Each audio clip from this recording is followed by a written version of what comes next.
மணிமுத்தாறு அருவியில் 30வது நாளாக குளிக்க தடை நீடித்தது. பாபநாசம் மணிமுத்தாறில் தலா 2 அடியும், சேர்வலாறில் 5 அடியும் நீர்மட்டம் உயர்ந்துள்ளது. நெல்லை மாவட்டம் மணிமுத்தாறு அருவி ஆண்டு முழுவதும் 365 நாளும் தண்ணீர் விழும் சிறப்பை பெற்றது. வெள்ளம், இயற்கை பேரிடர் மற்றும் பராமரிப்பு பணிகளின் போது அருவி மூடப்படுவது வழக்கம். இந்த நிலையில் தமிழகத்தில் தென்மேற்கு பருவமழை முடிந்து கடந்த மாதம் வடகிழக்கு பருவமழை துவங்கிய நிலையில் வங்கக்கடலில் உருவாகி வரும் காற்றழுத்த தாழ்வுகளால் மேற்கு தொடர்ச்சி மலைப்பகுதிகளில் தொடர்ந்து மழை பெய்து வருகிறது. இதன் காரணமாக ஏற்பட்ட வெள்ளப்பெருக்கில் மணிமுத்தாறு அருவி கடந்த மாதம் 19ஆம் தேதி மூடப்பட்டு குளிக்க தடை விதிக்கப்பட்டது. இந்த தடை 30வது நாளாக நீடித்தது. அருவியை பார்த்து ரசிக்க சுற்றுலா பயணிகள் அனுமதிக்கப்பட்டனர்.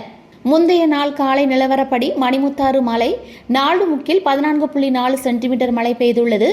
ஊத்து 14.1, காக்காட்சி 12 மில்லிமீட்டர், மாஞ்சோலை 10 மில்லிமீட்டர் மழை பதிவாகியுள்ளது.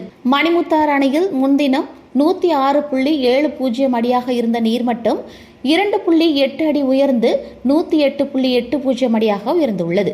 அணைக்கு வினாடிக்கு 1549 கன அடி தண்ணீர் வரும் நிலையில் 60 கன அடி தண்ணீர் வெளியேற்றப்பட்டு வருகிறது.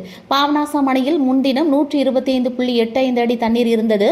இது 2.35 அடி உயர்ந்து 128.20 அடியாக உள்ளது. சேர்வலார் அணை நீர்மட்டம் ஒரே நாளில் 5.22 அடி உயர்ந்து 141.57 அடியானது. அணைக்கு வினாடிக்கு 3005 கன அடி தண்ணீர் வரும் நிலையில் 500 கன அடி தண்ணீர் வெளியேற்றப்பட்டு வருகிறது.